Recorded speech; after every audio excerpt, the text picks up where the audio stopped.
All right. Good morning to those of you on the East Coast. Good morning also to those of you on the West Coast. I'm your host, Brandon Troy, also co creator of Movers and Shakers Unlimited. And thanks so much for joining us wherever you guys are watching from, whether it's live or if you're watching us after the fact, after this is aired, welcome as well. As you will know, every Saturday we try to make do a rundown, if you will, of the past week of the goings on in pulp culture, known only as This Week in Pulp Culture. And of course, I'm not alone in talking about some of these stories, these news bits, if you will. So without further ado, I want to welcome back to the show my co-host, aka Spills, Mr. Spillman Trueheart. What's going on, man? What's up, ladies and gentlemen? How's it going? Balloons. The technology is working very well right now. We're coming to you in stereophonic sound. Happy to see you again. We're ready for a new day. We're talking about some hot topics. So I'm ready. Mr. Brandon, are you ready? I am indeed ready. So let's dive in. The first story that I want to talk about is sports related, and our first couple of stories will, in fact, be sports related. So, talking about our first one, this past week, none other than Mr. Sabonis, Domantas Sabonis, if you will, this past Monday in a win against the 76ers, set an NBA record for the most consecutive double doubles in league history since the league merger nearly half a century ago. By securing his 54th consecutive double double in Monday's game, he beat Kevin Love's prior record of 53 double doubles. Not only that, guys, since Monday's game, he has broken the franchise record of 55 consecutive double doubles because he was one short on Monday, but they've had two games since then.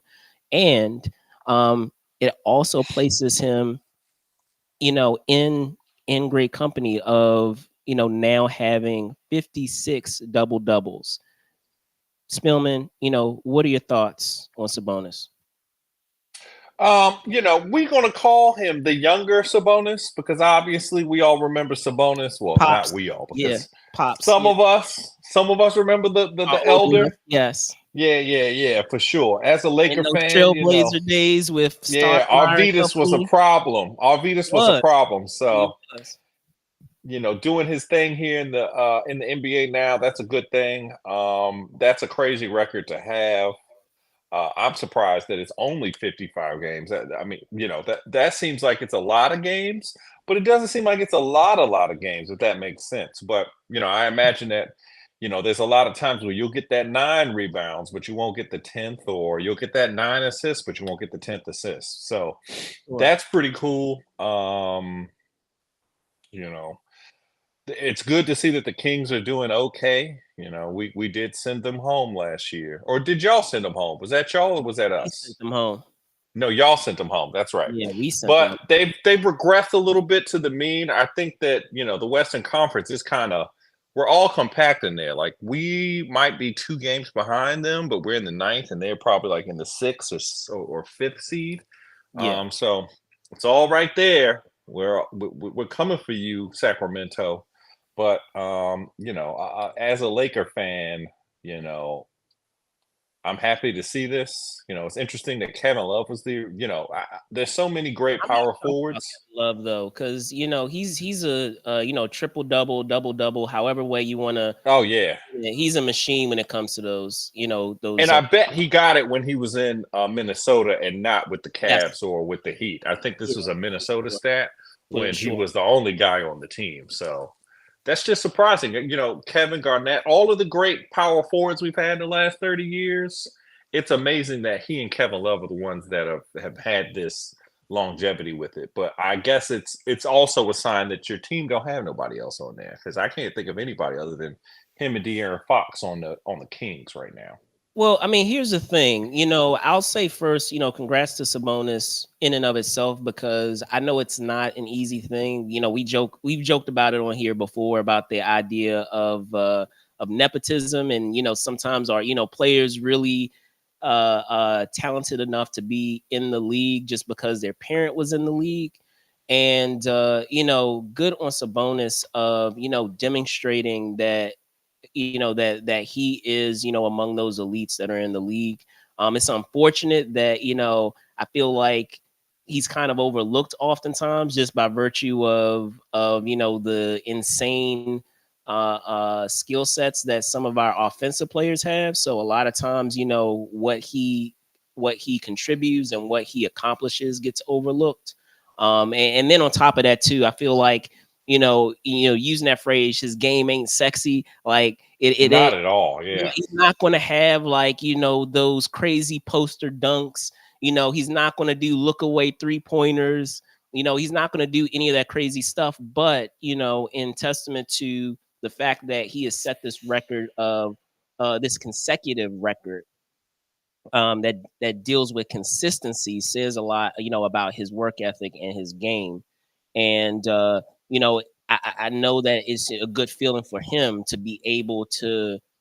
While I'm sure he's proud of the legacy that he is continuing, it's also, I'm sure, feels good to have something established for yourself that you yourself, can say you accomplish in the league that other players have not accomplished. He's in Yeah.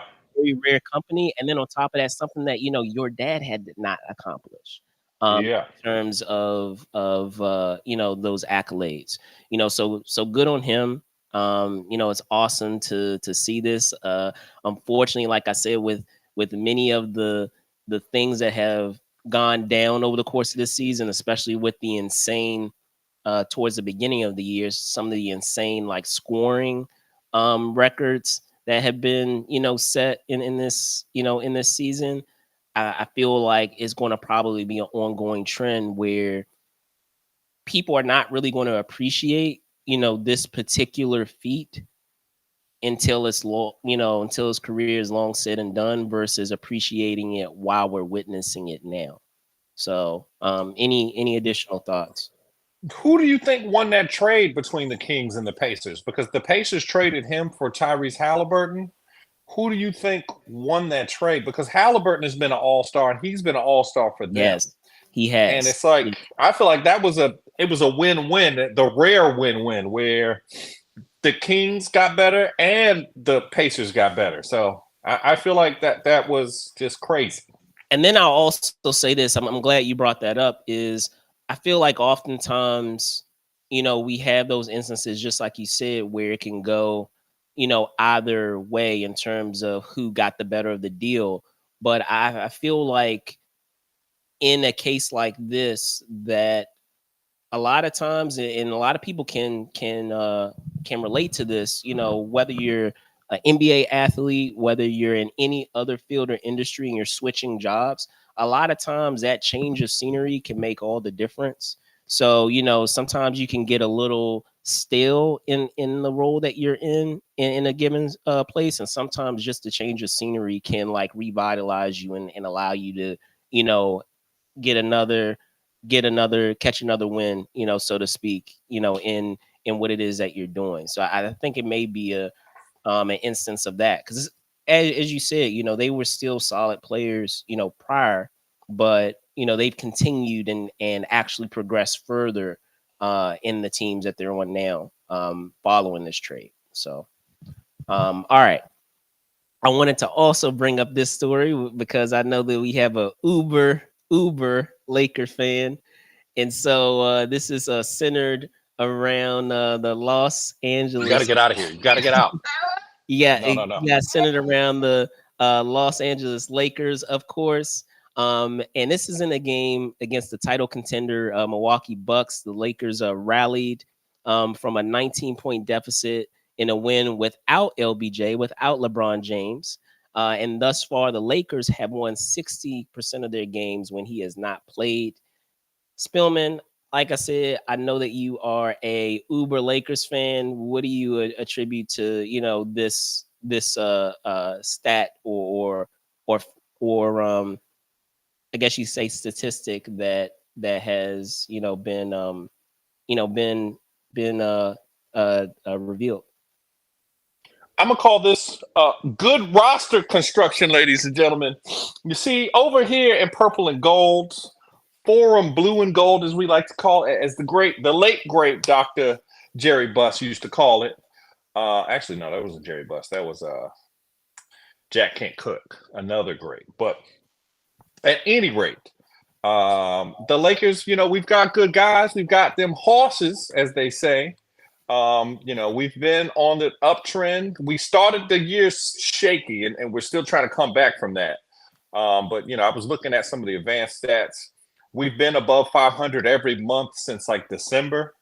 So we got over that little hangover from the conference finals, and I know that we're in the play-in, which isn't the greatest situation possible, but there's a lot of teams that don't want to see us because we nice. And we can win some nights without LeBron, which is a good thing because LeBron is really, really old. I'm glad And you admit that. I mean, it's nothing to admit. It's been 20 years. 20 years at the top of a sport is crazy. 20 years at anything is crazy. If you Indeed, was president for 20 indeed. years, that's the problem. If we had a 20-year president, that'd be crazy. If we had, you know, a guy in college for 20 years, we'd be like, hey man, you don't want to finish those classes? What's going on here? So, um, you know, and we've had contributors in a lot of these games that are different. We've got players that are doing things that are incredible. D'Angelo Russell just set the all-time Laker single season 3-point record. We've been having big games from AD. AD's been real tough. Hillbilly Kobe. He's been doing good. So, Love it. I like to see what we're doing. We dropped the game last night against the Pacers, which I'm a little bit upset about. But the Pacers are about where we are. We are basically identical records, but they play in the East, so they are 6 seed. We play in the West, so we're a 9 seed. But it is what it is.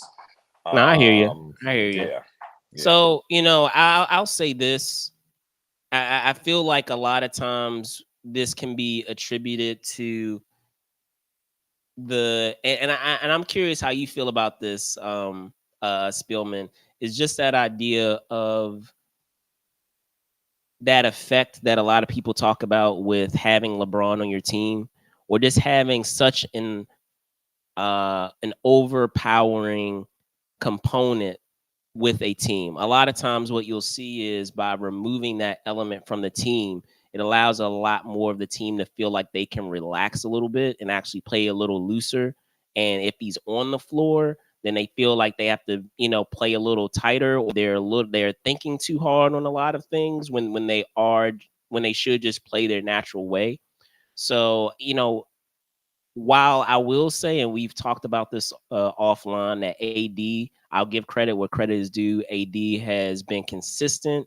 He's been durable, which is, hasn't been the story prior to this season. And he's on top of being durable and consistent.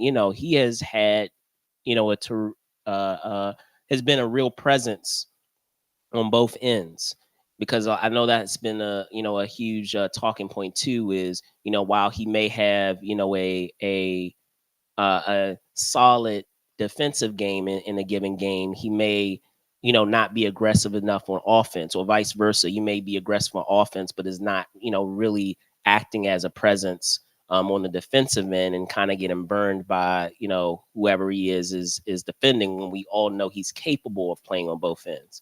So I feel like it's not, I know you're saying it's a testament to the team itself. I feel like it's more of a psychological thing, just by virtue of what you hear oftentimes about what it's like playing on a LeBron team, where, there's such a glaring spotlight on that team. And so I feel like a lot of players oftentimes play a lot tighter than they should, or they feel like they have to play a lot tighter than they should. And so when he's not on the floor, he's not in the game, it allows them to be a little more loose, and to feel like they can be themselves a little more than they normally would. I don't know how you feel about that.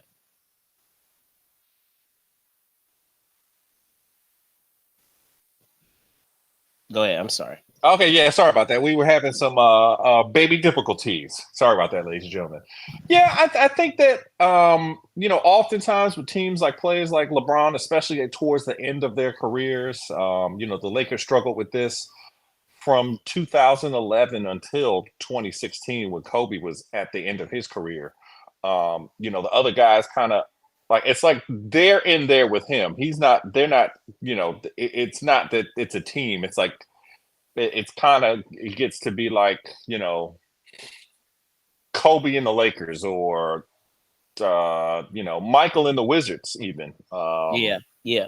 where it's just like we're looking to you to be that guy that we've seen on these videos and it's not realistic. But I do also think that with LeBron especially, he's his game is not as ball dominant as it is, even though, he's a ball dominant person, but he can involve other players in a way that other teams don't. Hmm. But I think that also last year built the confidence of a lot of our guys. Like D'Lo is a horse. We've gone down it, but all this to say, this is a hilarious topic because do the Lakers need LeBron? Yes, we do. But what about that team up the Pacific Coast Highway? What about that team up the road? What are y'all doing up there? Hey, no Why? doubt, no doubt. I will be I thought he objective. was supposed to get suspended after a certain amount of ejections. Has he reached that zenith, or did he hit a plateau and he's got to get to another plateau before they kick him back out? Are y'all counting on when the playoffs start so that count will restart, but then he'll have 5 times to act foolish before y'all get got again? I don't know what's going on with your man's. Hey, that is the question that is on many people's minds, and I'll be objective enough. I'm not gonna duck from it. You know, it, I'm at a loss. Just like that what is it? The expression that you saw out of Steph Curry that he had during the game, like I I'm What are you speechless. I doing don't at know what this to do. point? What are you doing? So, and I'll say this as someone who is a fan of that entire era with the Warriors. It's about that time. I can't believe I'm saying it, but it's about that time. Yeah, I mean, you got to break up the Beatles. You got to break them if up. you break up the Beatles, then you might as well trade everybody. Because Fair. to me, I feel like as crazy as Draymond Yeah. is still the engine that makes y'all offense and defense go. And if y'all get rid of him, you can't replace him. He's irreplaceable. Like just like you couldn't replace Curry, you can't replace Draymond. They've But replaced here's Clay the because Clay is but here's good. the thing. But here's the thing. Is it honestly worth? And again, I can't believe I'm saying this, but is it honestly worth Is the the juice worth the baggage that squeeze? comes with it? Is it honestly worth the baggage that comes with it? Like I feel like we tried to really see, with the situation that you had with Jordan, that maybe by removing him out of that equation, that we could kind of reset and kind of get back to our old form.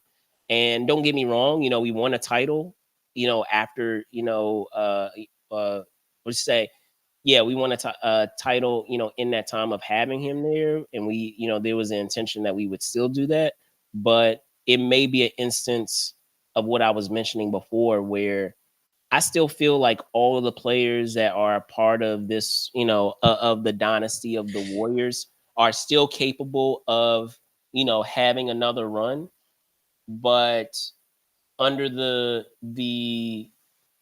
premise of still being all warriors together, I think it might be a case of, I feel like they would be more effective in separate places with the change of scenery. Like, perhaps putting Draymond Green. I know that there were some destinations that they were talking about. Maybe putting It's, I uh just what? Draymond is y'all heart. You can't Yeah, handle a basketball team with no heart. Sure, he be crazy, but he still is y'all heart. Like if y'all don't have Draymond, like Draymond is the difference between y'all leaving in the second round and being one of the greatest teams of all time. So, absolutely agree. um, I just feel like he's got to like. Here's the thing: he may leave y'all. Y'all may have to get rid of him. But do you think that Because to me, I feel like he's a statue-worthy player for your Oh organization. yeah, Like absolutely, no of doubt, the five, no of doubt, the top five Warriors of all time, he might be three or four. no doubt. I do not disagree with you. Like three or Absolutely, four, I think. Like and absolutely.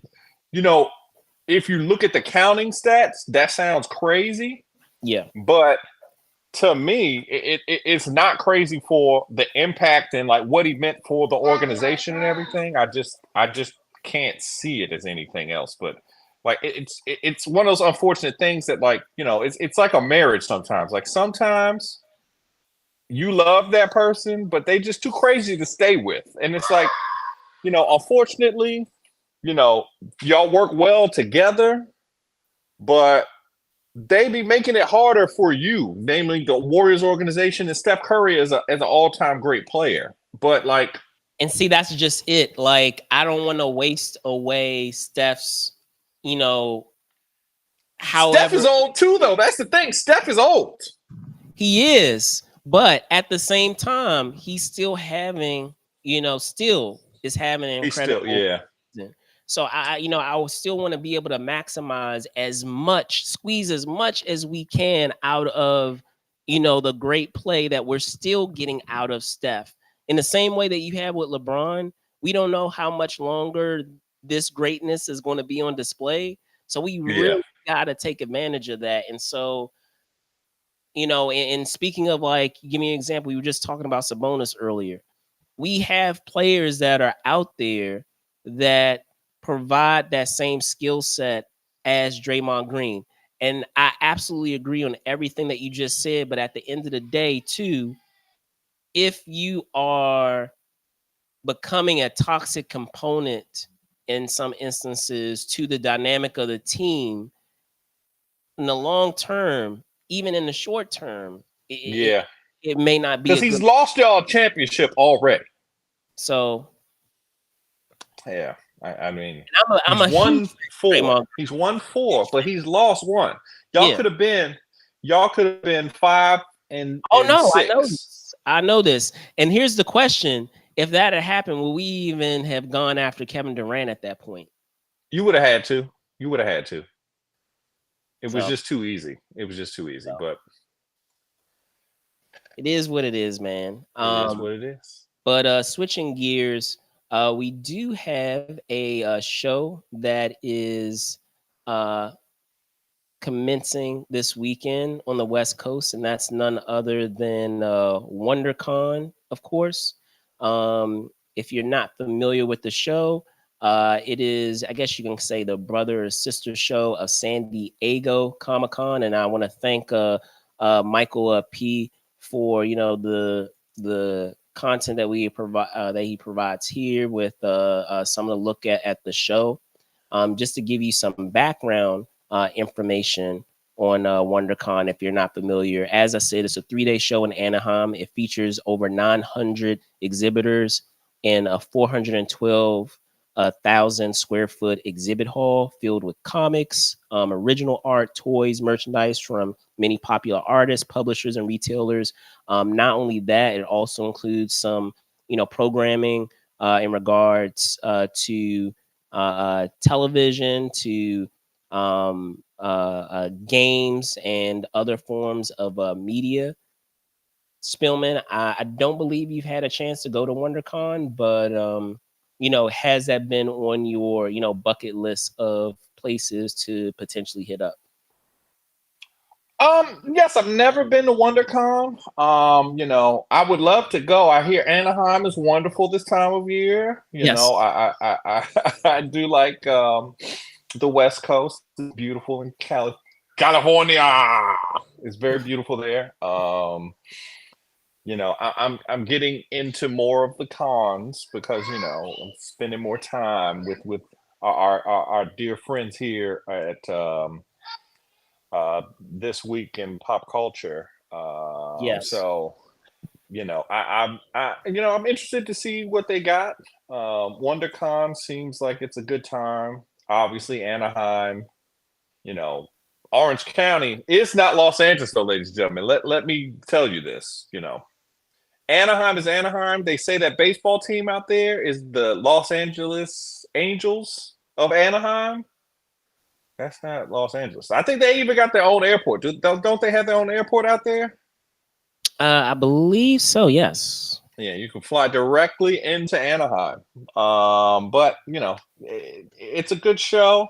I've seen good cosplay out of WonderCon. I've seen a couple of good I think in the past, as we just like we were saying with other conventions and the like, that the big producers like Marvel and stuff, they used to do drops at these shows, but they don't as much. So this is more for the fans still. But still they put on a good show, and you've talked well about them over the years. So Yeah. And um, then I will make a correction. I know we were just talking about airports. You have the John Wayne Airport, which is in Santa Ana. So that mhm. that is, ideally if you are traveling to Anaheim, that would be the place in which you would go in order to get into Anaheim. So as I said, I haven't had an opportunity to, physically in person. Mind you, I've done it many times virtually, but haven't had a chance to do it physically in person to actually attend. It's still always, on my bucket list. It just makes it tricky, for a tricky reality or tricky proposition to do multiple West Coast trips. As you will know, I hit up the West Coast a lot. Um, and if I'm talking about Vegas or San Diego or LA, that starts to add up after a while, folks. Even under the circumstances of having things covered a lot of times or being able to cover it, thanks to you guys out there with a lot of the stuff that we have for you guys, that you guys provide for being a fans of our content, that assistant and that ability to be able to do a lot of that traveling. It still makes it a tricky proposition because if you guys aren't aware, a lot of times with these shows is that they do block off lodging and things of that nature. But if you decide not to take part in that, which is typically a lottery system, you know you're kind of stuck in a rock and a hard place, because if you're not a part of that block that the show has, they surcharge the hell out of a lot of those hotels if it's not, if you're not directly, a part of the show's block and you're doing it on your own. So that makes things tricky, as well. But um, always wanted to go. I will say too, and I haven't officially made this announcement, but we will have some exclusives coming out of WonderCon with folks that are there on site right now. So do be on the lookout for that. But yeah, as I said, always a show that I've wanted to be able to hit personally. Have done it many times virtually, especially in lieu of the pandemic, and also in lieu of being able to stream it here also. So uh perhaps in the very near future, even next year, we'll be able to go there live in person, perhaps just like we did with San Diego, do a live show. So we'll see. Do you have any other thoughts, Spillman, before we continue onward? Nope, battle ravaged Daredevil. That's what you could go as. You go as like Matt Murdock after Kingpin blew up his house. You could be like that, like my house is blown up. That's what we could go as. So we still, ladies and gentlemen, we're still waiting for Brandon to Well, if bless I recall, I us. think last time you were talking about doing aliens or something. So I don't know. I don't know. We can see. We'll see. We'll figure it out, I suppose. Um, so this past week, yesterday, in fact, we did have the passing of Lou Gossett Jr. Unfortunately, at the age of 87. No official reason was given as to what the cause of death. But just to give you, of course, some history for those of you that may not be aware, he was the second, black a black man to win an acting award at the Oscars, and he was the first to specifically win the Best Supporting Actor award. Of course, many folks perhaps know him from Roots or Officer and a Gentleman. Spillman, what are your thoughts on his passing? Really sad to see him go. A great, great, great actor. You know, one of the pillars of black actors. I'm really sad to see him go. Also, famously, he was with Tupac at his last interview the night of everything that happened. It was bad Of course, until yes, we yes, but right, yeah, just a powerful actor. Didn't really do a lot of the stereotype roles, which is impressive. He got an Oscar for a non-stereotype role. Like he wasn't like a pimp or a bad guy right, or a villain or anything. You could say he was possibly the antagonist of that movie that he won it for, but yes. not a traditional antagonist in what it is. And I believe he famously won the fight in the movie because he said that that's not realistic.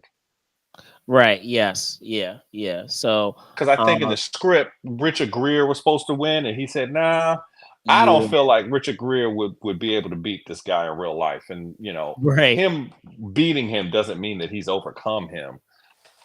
So that was just interesting to me. Yeah. Indeed. I mean, just like I said, just in talking about the history overall with Lou Gossett, to have a career that spans more than 50 years, nearly, if I recall, nearly 70 years. That's insane. Crazy. That's basically two of our respective lifetimes, pretty much. If Yep. we're really averaging it out, and that's to have that level of excellence in your field, and to set those historical marks in your career is remarkable, because we have to think of, as I said, being the second black man to win an Oscar for an acting award, being the first to win supporting best supporting actor. Things are different now, or we could put up quotation marks. Things are different now, or I suppose better, but we have to think of how the industry was at the time of him winning that award. It was a completely, different Hollywood where, just as you said, a lot of times in order for, people of color to, get an award or to be recognized for an award, it had to be a stereotype. Where if they were in a, even if it wasn't, an Oscar worthy role, they were still playing stereotypes. So to be able to, distinguish yourself outside of a role that is, not what we commonly see from a person of color, that says something. And also to do it during a time where you really had to be, leaps and bounds among above your peers, just to be, recognized, for your talents as an actor. That is saying something. And to also say that among the all the actors, people of color that we've had, in that time, since then, because I'm sure by virtue of what he has accomplished, in his career, and that, that historic mark that he has in his career, we wouldn't have many of the other actors that we have today. A lot of times we take for granted how much the the accomplishment of one opens the door, not only opens the door in the eyes of other people in the industry to, view, to have a different perception of all types of actors, of all, all types of diversity among actors, but also the impact that it has on other people, other people of color who were able to see him on the screen, were able to see him accept his award and say, okay, now I know it's possible for myself. He looks like me. It's something that is attainable, something that is possible. If I really do my due diligence and work hard at my craft. So, um, any additional thoughts? Yeah, I agree. Definitely he's done a lot to put people in the position to be great.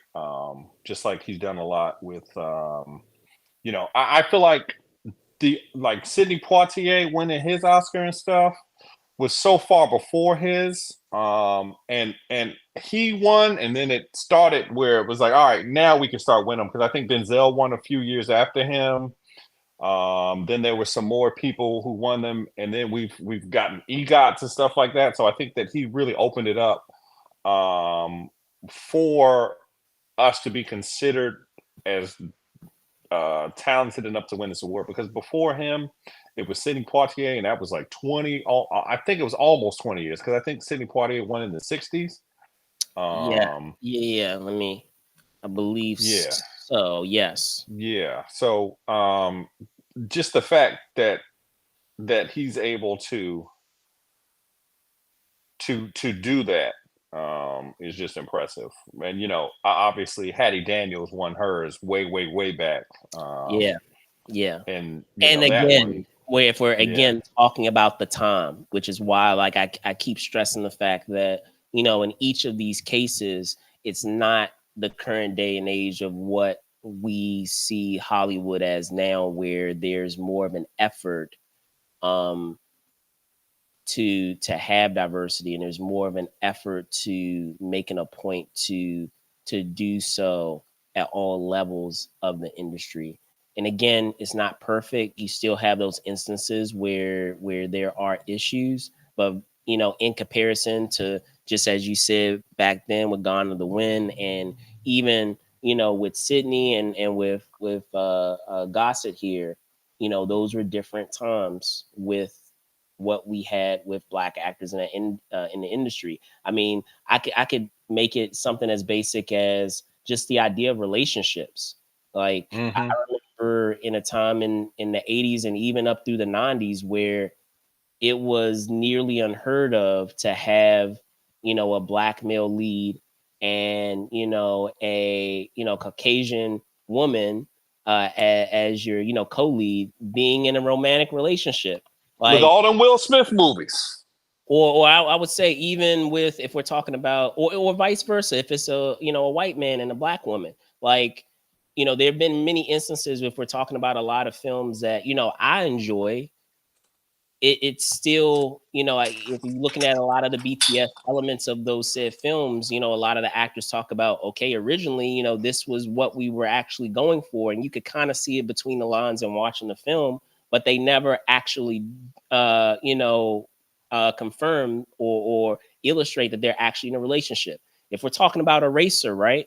Hmm. It's alluded to that Schwarzenegger and Williams, are essentially a couple, but like they never really crossed that line in the movie.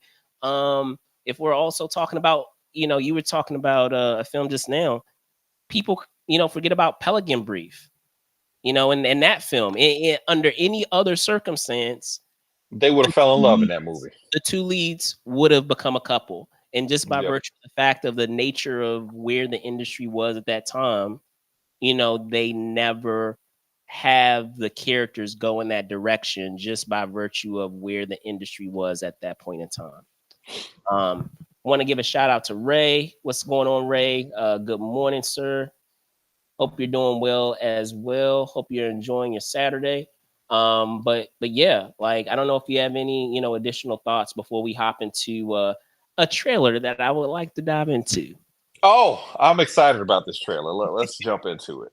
All right, bet. So again, Lou Gossett, as I said, passing away at 87, iconic Lou Gossett Jr.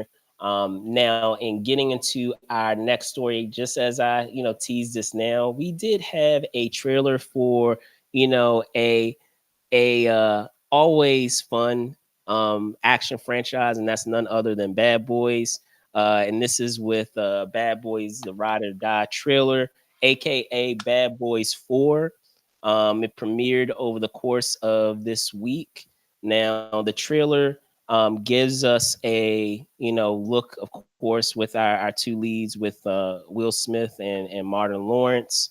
And it's set to arrive in theaters on June 7th, excuse me. The film, from what we see in the trailer, teases the return of a lot of familiar faces as well as some new ones, of course. But it also includes, an intriguing conspiracy. It appears a centered plot. So, Spillman, what are your thoughts on what you saw in this trailer? And yeah, yeah, how are you feeling about this next installment in the franchise? Well, I will say, unfortunately, I did not see Bad Boys 3. Um, I think Bad Boys 3 took Bad Boys 4's title. Um, because I think Bad Boys 3 was Bad Boys for Life, right? Yes, it's been a minute because I know it was happening during the The pandemic. pandemic. Yeah, Yeah. actually, I want to say it just kept the number. It didn't have a subtitle. Okay. Okay, cool. But still, excited for this. I like what they've done. Obviously we all like Martin and Marty Martin and Willard. Um, Not you Willard know, though. Not that's Willard. his real name. That's his real name. His name is Willard. I know. His name is not William. It's Willard. But happy to see that they still working together. Martin is looking good. Will looks good. They even had a cameo in the trailer. That's not a spoiler, but they got Reggie as an adult in this movie. They got Big Reg in the movie. He Yeah, looking like Luda. yeah, yeah. They looking like Luda. So I'm excited for it. Can't wait to see what happens with the show, with the movie. I'm excited to see what they do. It's happening in one of my favorite cities in the whole wide world, Miami. We all love Miami. I don't know if Yeah, you've been to South yes, Florida, I but had. Yes. good For the God, Super that's a Bowl. great town. For the Super Bowl, no less. For the Super Bowl, Oh, for the Super Bowl. So yes, I cannot complain about when it comes to Miami. oh Even yeah, even under the circumstances of not being at a Super Bowl, but that made it extra special. oh But in, yeah. in talking about Bad Boys, and you were actually correct. It was Bad Boys for Life. So Yeah, I kudos. thought so. Yeah, Bad Yeah, Boys yeah, for Life. And it's like, why didn't take that name? That's for the fourth movie. It could be Ride or Die. But right. okay. But they getting older, man. So that's why you have to really take it to the next extreme and say ride or die instead of for life. I don't know. I feel like ride or die is more extreme than for life. I don't know. So I guess I can understand the thought process of using that subtitle versus using for life. Um, there are a lot of interesting components with that's going on with this. So I'm really fascinated to see what comes of it. I'll say first, from what we see in the trailer, is great to see a lot of familiar faces. You mentioned the cameo there. Um, I'm curious to see how they continue a thread that was a part of the third film, a heavy part of the third film. Um, I'll say it right now, and I'll warn that it is a spoiler. So if you don't want to, hear it, or if you haven't seen Bad Boys These are 3, Bad Boy movies. I don't need to know. Like, I don't feel so, like it's a spoiler in a Bad Boy movie. Like, you okay, know. so start of spoiler, and then I'll say end of spoiler. In Bad Hmm. Boys 3, we had a secret son of Will Smith's character that apparently he fathered a child that is a grown adult, and he ended up being one of the villains of part three in some capacity. But he was able to kind of redeem him slightly by the end. and you kind of get an illusion that maybe he'll join his father in that legacy of what he does. And so I'm interested to see if they kind of just forget about that component completely, or if they still continue that forward going into this next film, and in what capacity. So that's one component, just in talking about the film in and of itself. However, I want to also address the elephant in the room of Will Smith doing another film, in lieu of everything that has transpired in the last few years, with things that have happened, with things that he himself has done, or things that folks in his family have done to not make his situation better.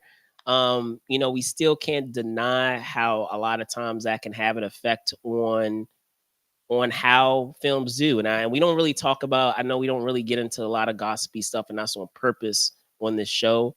But I will say that I am fascinated to see how people feel about seeing a Will Smith movie in lieu of everything that has been going on recently, outside of his job, outside of his means of employment, in the past few years. So that would be fascinating to see. I guess based off of what the release date is for this upcoming installment, that the studios feel comfortable enough to do so.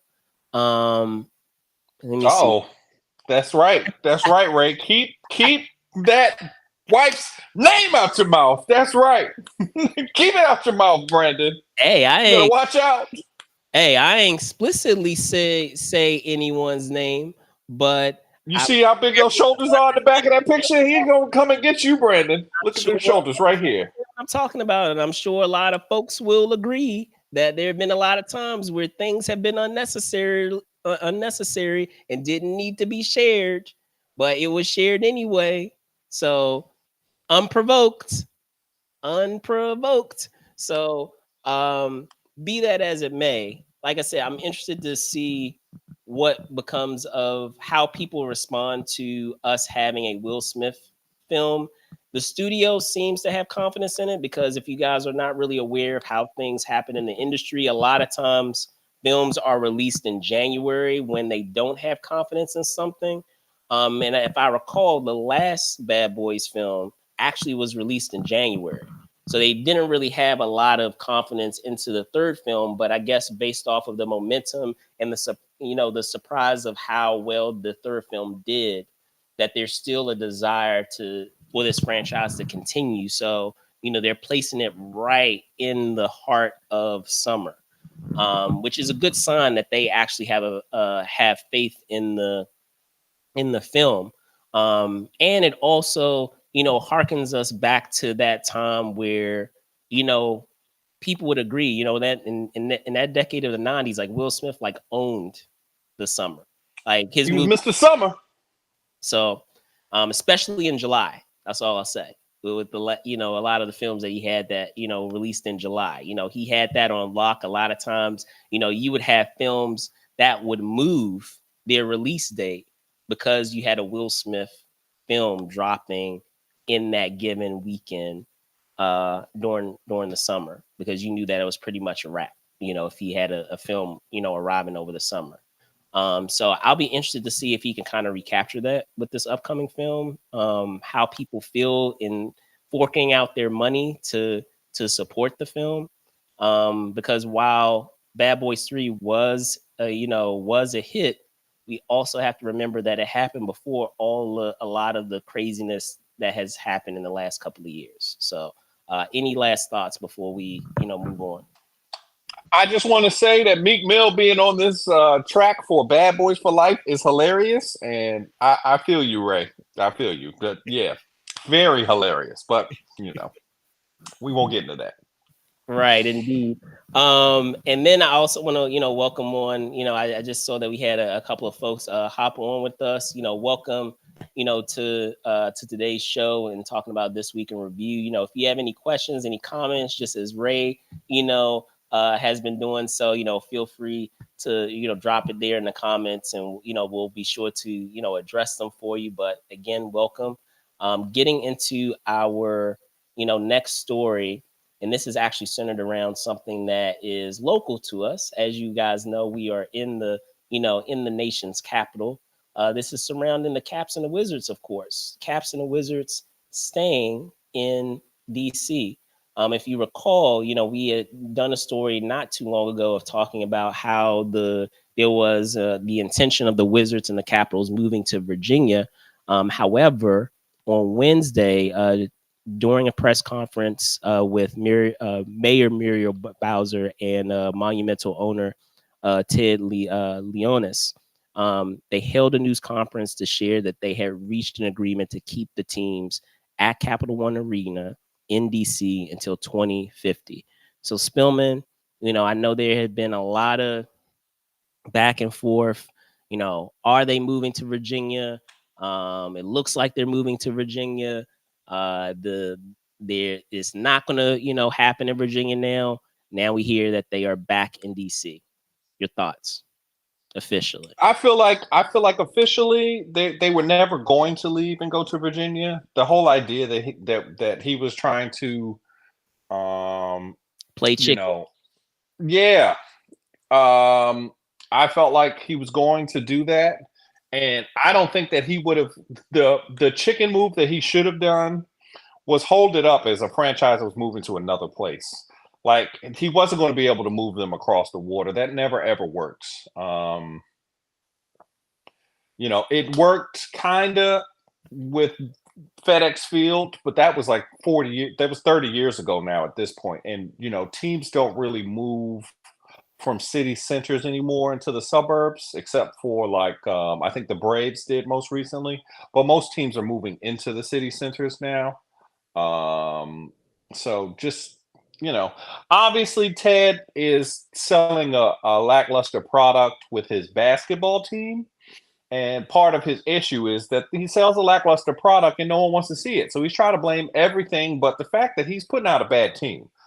He's trying to say people are scared to go downtown when he sells out the hockey games, and the hockey games take place in the same place. He's losing his shirt on a bad team that he put together. He paid a lot of money for a reject warrior. Um, he traded for Kyle Kuzma, who's okay, but he's a tweener. He's not a small forward and he's not a power forward.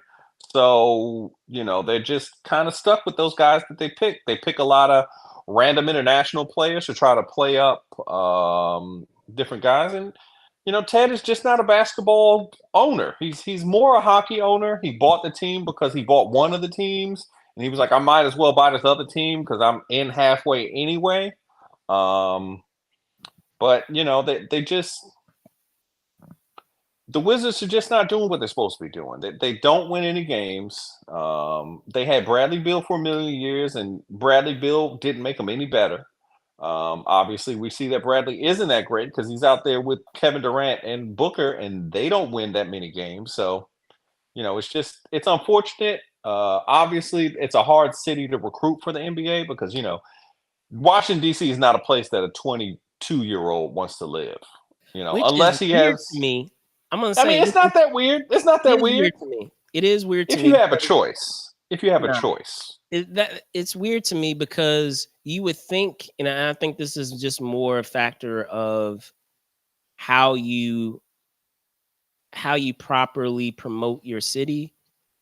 And this is not a slight against other cities, but we have cities where y'all don't have nothing going, like nothing going on. And to say that you have the nation's capital, it is the capital that we have in US where the president resides, and you can't Brandon, convince. you thinking like a 40-year-old man. You're not thinking like a 23-year-old No, man. A not even that. 23-year-old doesn't care about any of Not that even stuff. that. not even that. But I'm just saying, like, It's too many smart you're, girls in this town. but Unfortunately, I'm I'd hate to saying, say that if that you're way, but also like as a talking about, 23-year-old, you're talking about the place, the place where decisions are made for the nation, like that is like the it, I feel like it's a matter of how you are promoting the city. And I know I'm biased. Yeah, I'm born and raised in DC, but at the same time, like, to understand, the history, or what's at play in terms of how the nation's capital affects every other part, not only of the US, but also of the world, and the impact that it has on every other, throughout the world, on the decisions that are, made in our city. I think it's just more so a matter of how you are promoting and properly promoting the city, and how cool it is to be able to live, in the nation's capital. I'll get off my soapbox. You guys, whoever that is, you guys can pay me, however much money to talk about how cool DC is, but still, like, as I said, I think it's just a matter of how you're properly promoting the city to convince people to come here, because there's cities out there where I'm like, I get it, like, there's nothing going on there, they don't have anything really there other than their sports team that they can really, attest to, that makes their city, like, worthwhile. So yeah. I don't But know. to me, I feel like that's all great, well and good, but the franchise hasn't won 50 games in 50 years. Yeah. But I will say Franchise that hasn't he's won 50 horrible. games He's horrible at amassing and properly scouting talent. Like, for sure. so that would be the biggest thing for me, because what what seems to be a case a lot of times with, and it seems to be a similar problem with the Commanders, not necessarily with our baseball team and not necessarily with our hockey team, but just the idea where, and this is a testament to how good your scouting team is. A lot of times we'll have players at the beginning of their careers. We'll have it at both extremes. We'll have a lot of players that are at the beginnings of their careers and they still need to develop. And by the time they leave our team, they leave and become all-stars, or vice versa. We have someone who is, a perennial all-star, and they come to our team and they're trash. Like, they're at the tail end of their careers. Dwight They're Howard. and they're trying to max as much money based off of their Hmm. body of work, more so than their ability to still be, effective players. And I wouldn't say Juwan Howard. I would say another Carolina UNC player who was, credited as being, the next heir apparent after Michael Jordan, who played for, if I recall, the Detroit Pistons. But I'll just leave it right there. Um, in situations like that. But I mean, we just had, like, we just, a lot of times we'll get players that are on their, either on the tail end of their careers, or they're not put in a position, or not ready to be the face of the franchise yet. And so, like, we're normally stuck in a rock at a hard place with players that are about to retire, or players that are just too young. Um, They had Rashid and Ben Wallace at the same time. same time, Got rid of same, both of them. yeah, And it's like that throughout history. But again, I feel like you're discounting the fact that though this is an international city, it's a boring city. mm. I think that that's part of it. You know, We it's have some nothing. boring cities, but I don't feel like I feel like for DC what the is stature of top DC of it. is, it's a boring city. And I think that it's a bureaucratic city. And, when you're a 23-year-old millionaire, you don't want to be around a bunch of bureaucrats. And, I don't feel like it's enough models or bottle service girls in this town for a young NBA player to play with. Unfortunately, to say something that frank, that's the kind of decisions these guys are making. Like, um, you don't want to go to Rose Bar every weekend. Like, Rose Bar is cool, but It's a thing that's just Yeah, cool. not as good.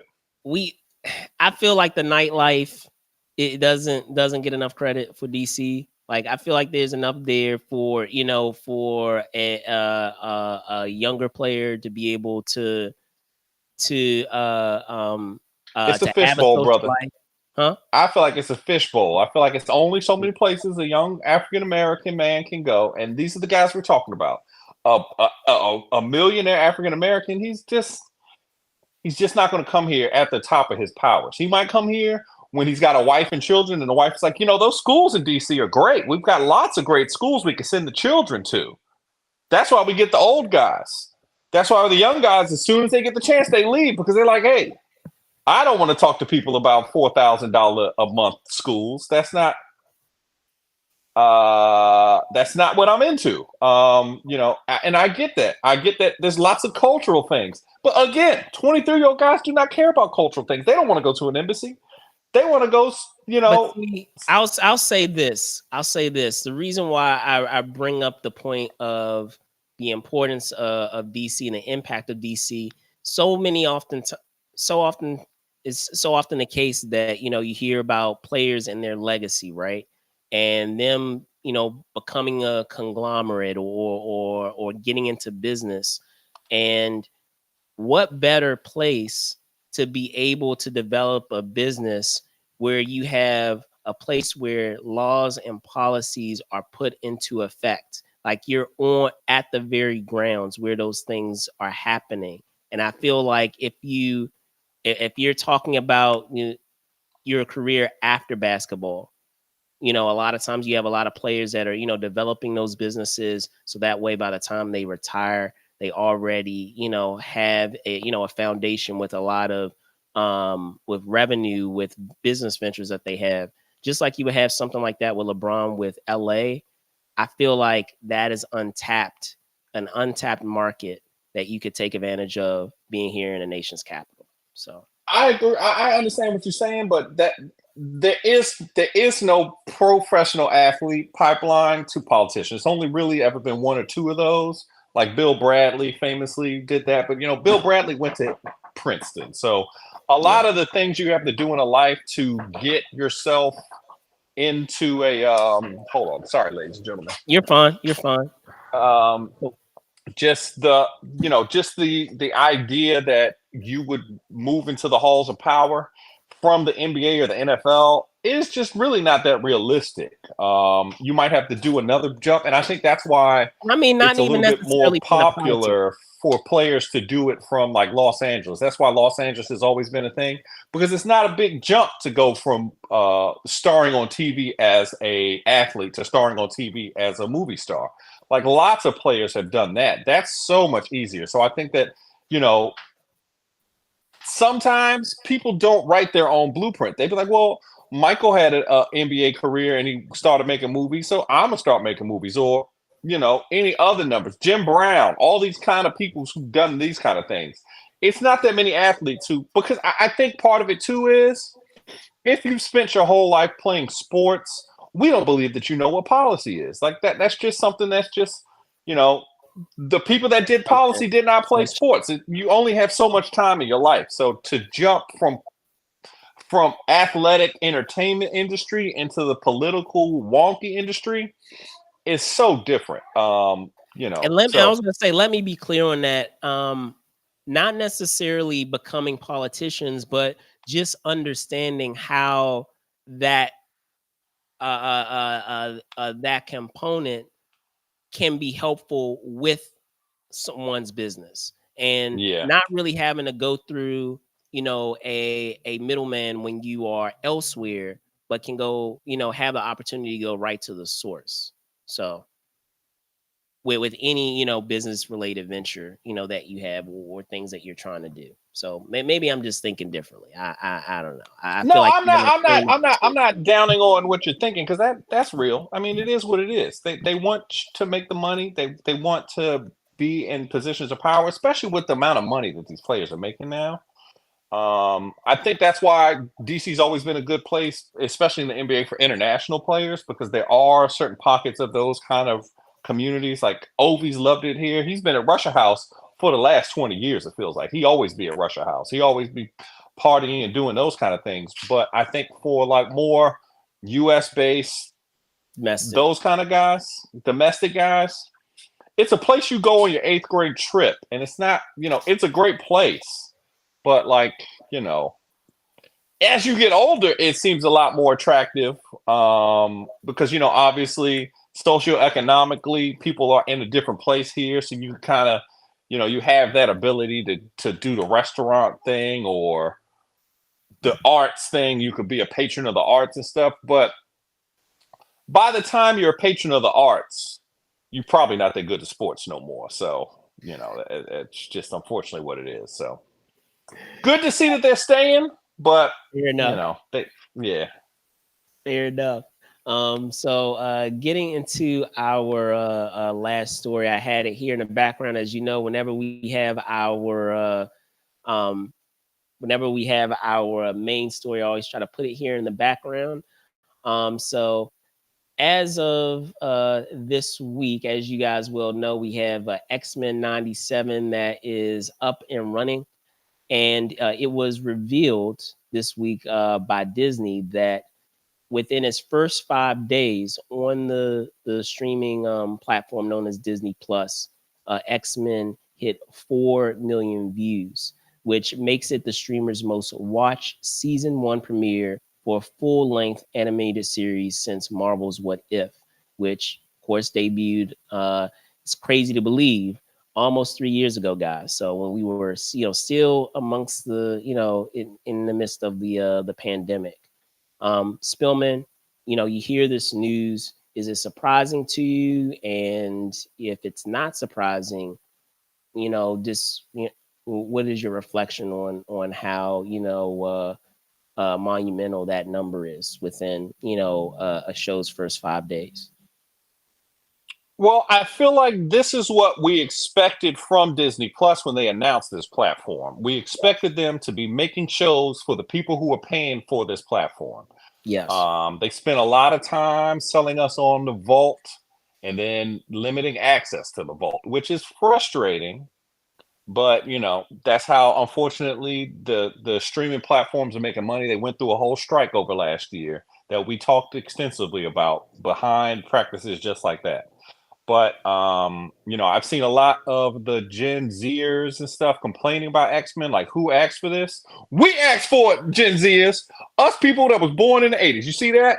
Thumbs up. That's what we're doing. Thumbs up for the show X-Men. X-Men is, I would say the X-Men show probably started my real love affair with the Marvel Comics universe.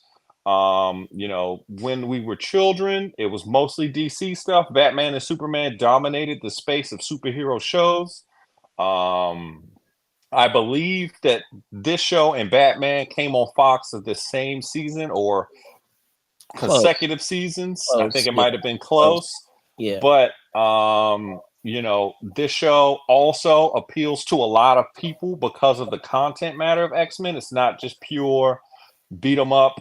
We're the good guys, you're the bad guys. There's a nuance in it, in the storytelling and the Which has just the always whole been, view. yeah, it's always been a case Always for been there. X-Men. Yeah. Um, So yeah, it's just crazy. We all love X-Men. All of the people that are our age, it feels like, love the X-Men.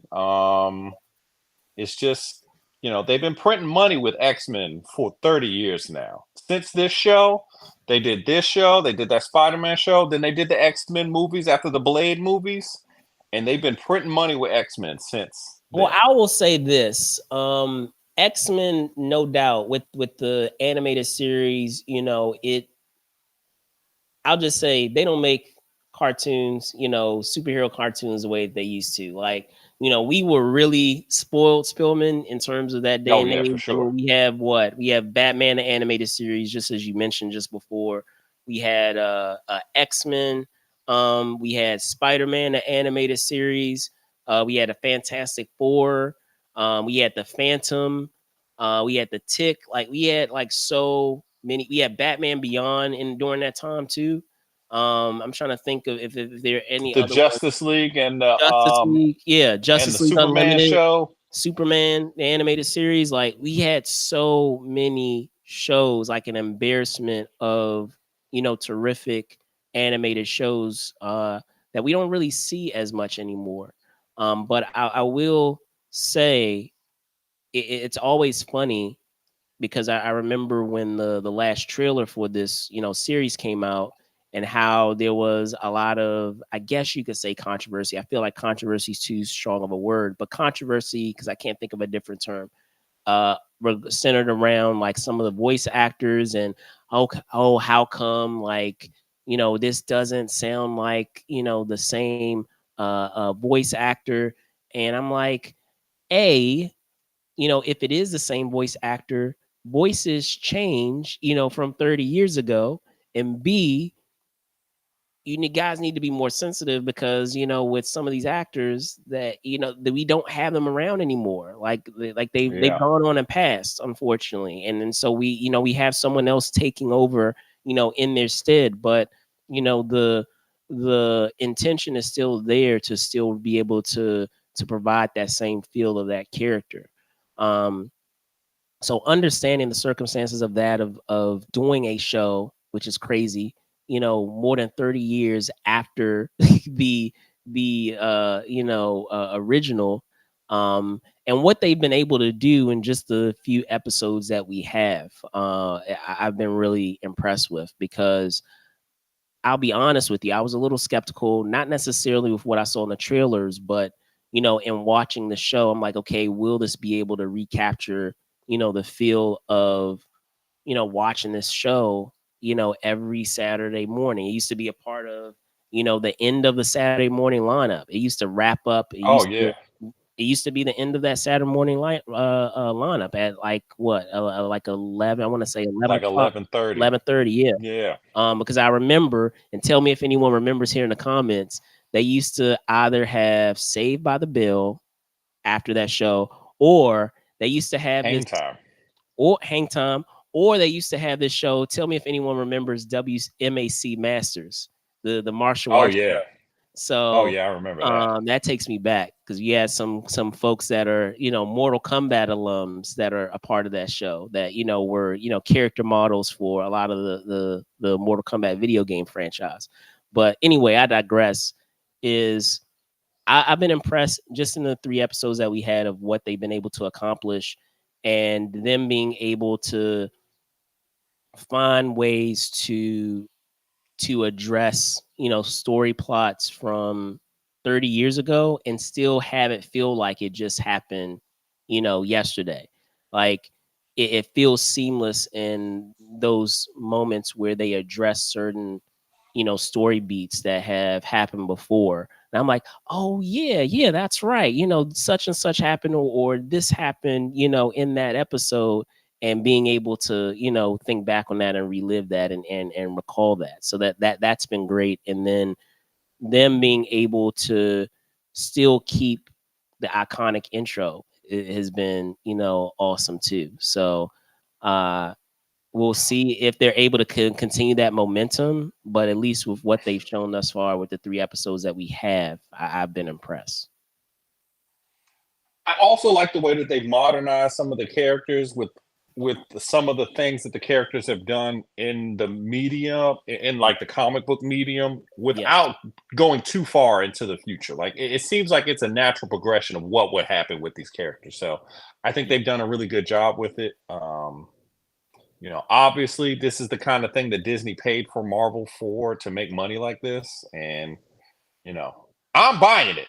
I'm all about the X-Men. That's like, and also we forget this is the show that made, like, Wolverine was really popular in the comic book space, but this show made Wolverine the top 2 or 3 Marvel character. Like, sure, Spider-Man is number 1, but Wolverine became like, he was like, I don't think I could like explain to people who weren't there how popular Wolverine got off of this show. Like Wolverine, like, to the stratosphere. Like you can see it now, like the memes, like the "I miss you" meme where Wolverine's looking Yeah, at Julius. Morph, the picture Yeah, of Morph, and it's yeah. oh, I miss you. All of these kind of things, like then games and stuff that Wolverine was crazy in, like the X-Men versus that Marvel versus Capcom or X-Men versus Street Fighter games.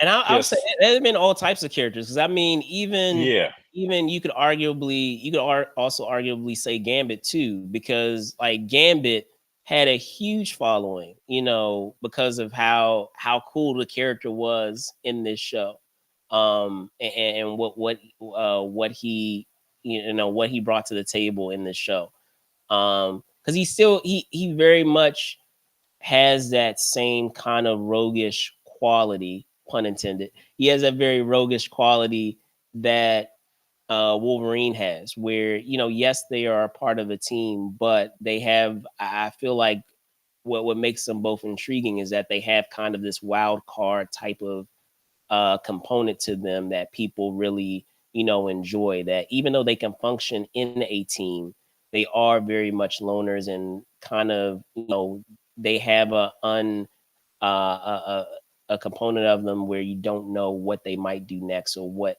they're not what's the word that I want to use, they're not they have components to traditional protagonists. They're not yeah traditional. yeah yeah Yeah, and they're very unexpected in terms of things that they can do in any given minute or moment. So but there you guys have it. That's going to wrap up this edition of This Week in Pop Culture.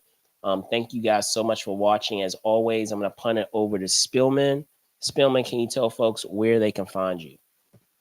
you can find me on Instagram. I've got lots of things to do. We've got thumbs up things. It's not Oh gonna do no, it that now. icon ain't coming up. Okay. Oh, there it Oh, there we goes. go. There it There we go. There goes. we There go. it goes. There we go, ladies and gentlemen. No technical difficulties over here. But join us again next week. Tell your friends, tell your mama, tell your enemies to watch our show because we love the eyes and we're here to tell you about what you need to know about, ladies and gentlemen. So I'm gonna punt it back over to you, Brandon. All right, cool beans. So yes, I'm your host, Brandon Troy, also co-creator of Movers and Shakers Unlimited. You can find me at Brandon Troy ENT on X and also Brandon Troy underscore ENT on Instagram on IG.